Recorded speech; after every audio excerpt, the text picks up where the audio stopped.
Trump urged to raise human rights, regional issues with Kim. Washington, AP, barreling toward a historic summit with North Korea's Kim Jong-un. President Donald Trump has his sights set on a nuclear deal, leaving allies and advocates worried that he may give short shrift to human rights abuses and regional security concerns.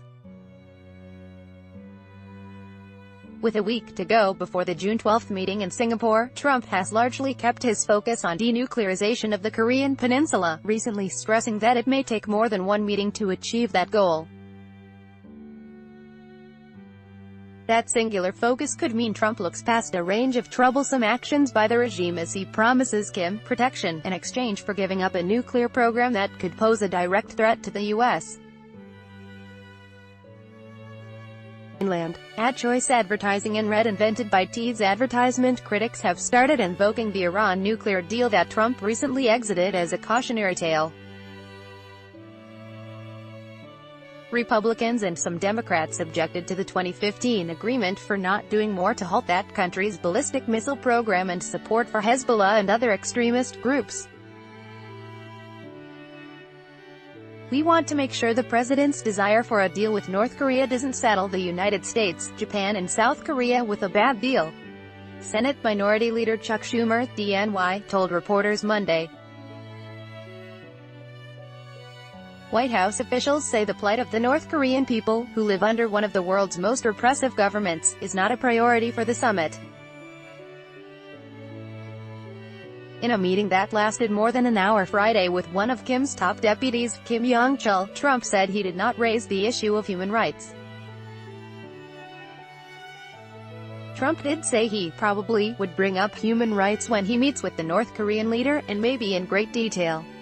As for other concerns, White House Press Secretary Sarah Huckabee Sanders last week wouldn't say whether Trump would bring up the North's extensive chemical and biological weapons programs, since the priority is the nuclear question. Kim Jong-un's half-brother was fatally poisoned with VX nerve agent in a Malaysian airport last year in an attack the U.S. attributes to the North. Advertisement. Meanwhile, U.S. allies in the region are privately pressing the administration to maintain pressure on the North over its regional missile program out of concern that Trump could boost the security of the U.S. at the expense of its partners. Japanese Prime Minister Shinzo Abe is meeting Trump at the White House on Thursday to advocate for his country's interests at the talks. Senate Democrats on Monday released a letter to the Trump administration outlining the parameters of what they believe constitutes a satisfactory agreement, including a call for a permanent end to the North's nuclear, chemical and biological programs, a suspension of ballistic tests, and anytime anywhere inspections. The delicate balancing of U.S. needs and alliances with the promotion of human rights abroad has long bedeviled American leaders. And Trump is not the first U.S. leader to concentrate on a nuclear issue at the expense of other matters.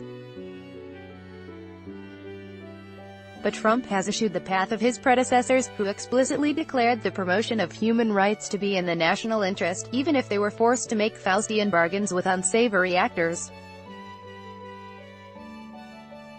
The president's national security strategy, released in December, said little on the subject.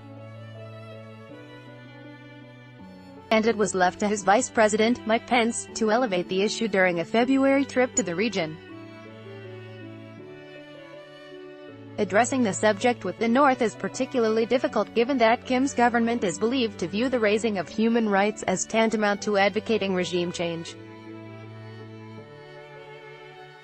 So bringing it up could make it harder to make progress on eliminating North Korea's weapons program. Advertisement. While Trump has made gestures toward human rights issues in North Korea, those efforts have largely been designed to increase pressure on the country's government. That was the case when Trump recognized a North Korean defector during his State of the Union address in January and hosted a group of North Korean escapees in the Oval Office.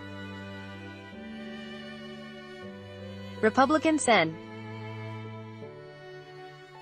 Marco Rubio of Florida said that while the summit presents the opportunity for a denuclearized peninsula, I urge the Trump administration to also prioritize human rights and hold accountable the North Korean dictatorship for being one of the world's worst human rights abusers. Kim is on a Treasury Department blacklist for human rights abuses and is likely to seek removal from the list as a concession. The U.S. imposed those sanctions 2 years ago as part of the Obama administration's effort to isolate North Korea, but it came as the Kim government rapidly developed its nuclear program. It was the first time that Kim had been personally sanctioned and the first time that any North Korean officials had been blacklisted in connection with rights abuses. Announcing the sanctions, the U.S.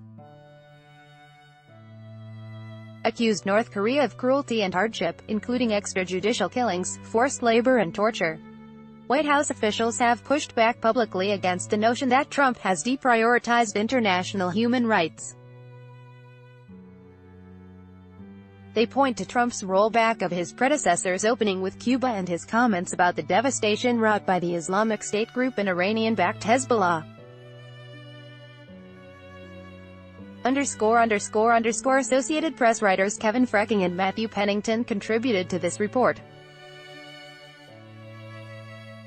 By Taboola Sponsored links Promoted links You may like eFinancial Carrier C left a great job in finance to start my career all over again. Here's why eFinancial Carrier Sunduv Business Time second coming The Business Times Unduv New Paper Singapore, Malaysia.